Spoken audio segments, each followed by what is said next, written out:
Uno de los temas que es un gran ausente en la mass media, en los grandes medios de comunicación, es la defensa de los recursos naturales.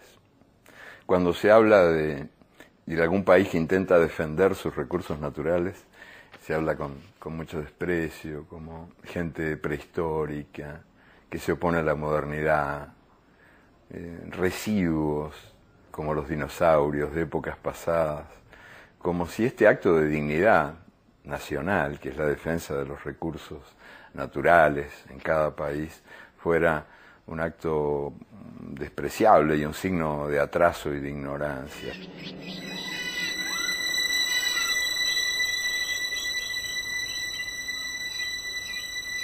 We are in the midst of the sixth extinction. We are losing species at a rate which is 100 to 1,000 times faster than they would disappear normally, what's called the background rate of extinction. And scientists don't really know if it's 100 times faster or 1,000 times faster, but certainly it's much faster than what should be the normal rate. And we are going over the cliff, because if we destroy too many species, we destroy ourselves. We cannot exist without the rest of life.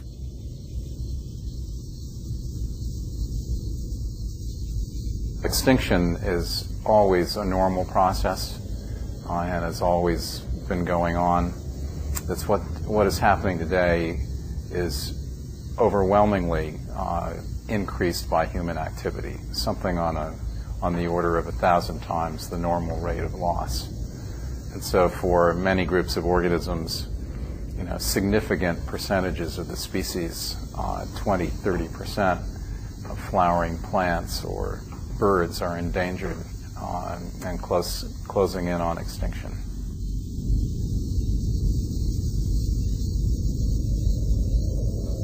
Sí que puede ocurrir, y hay riesgo de que ocurra, riesgo evidente, es que transformemos la Tierra en un planeta poco hospitalario para nuestra especie, que será muy hospitalario para otros, que a lo mejor son hongos o son bacterias, que dicen qué suerte tengo en este planeta que me han dejado, ¿no?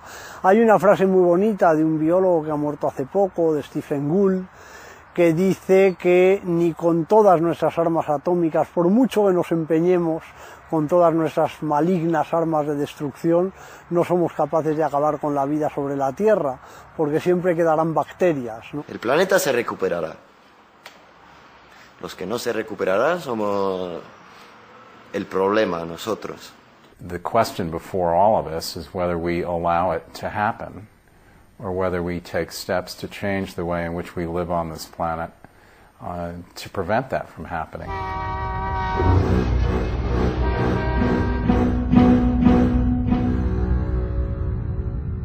I don't think we've grasped the enormity of this. If we had, we'd be collectively organizing our species, and we'd be making an exit strategy out of oil into renewable energy and hydrogen in the next 25 years, instead of signing treaties that do too little too late.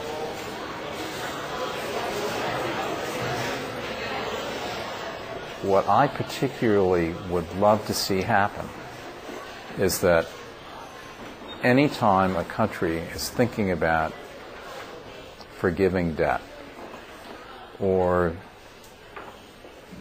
the G8 are thinking about forgiving the debt of the poorest nations, anytime that kind of question is on the table, I think it is important to ask another question, which is, should we take part of that and devote it to ecology and a better future for nature and a better environmental future for the people of the particular countries concerned? That's my dream. And I actually think it makes a lot of sense, but it has yet to become common practice. Yo creo que es cuestión de tiempo, dinero y dedicación. De poner gente ahí a trabajar y a pensar tranquilo. Y yo tengo fe en la inteligencia. Pero claro, están todos trabajando para otras cosas. Para hacer armas, para inventar medicinas contra la depresión y tonterías que no sirven para nada. Bueno, que no sirven para nada. Y el problema energético va a ser vital. Y dependemos tanto de la energía ahora, que todo depende de esto ahora. I am an advocate of nuclear energy as a kind of medicine, a treatment for the problem that we are now facing. A lot of people are very frightened of nuclear energy, and that is why it is less popular than it should be.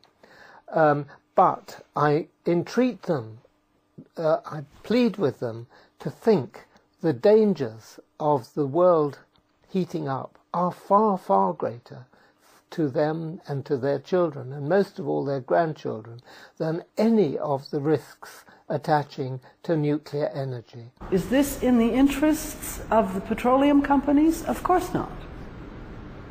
I leave the answer to you and to the audience. Is it in the interests of the oil companies to construct automobiles that would take 1/10 the petrol that our present automobiles take? Is it in their interests to fund renewable energy sources like biomass? Hay que poner ahí a todos los científicos para currar a saco. Porque está una energía plausible para todos y limpia, seguro que se encuentra. No, ahí sí que soy súper optimista. El hombre ha inventado ya genialidades, esa es pero hay que dar la posibilidad y los medios. Pero claro, hasta qué punto la industria no está cagada de miedo con eso.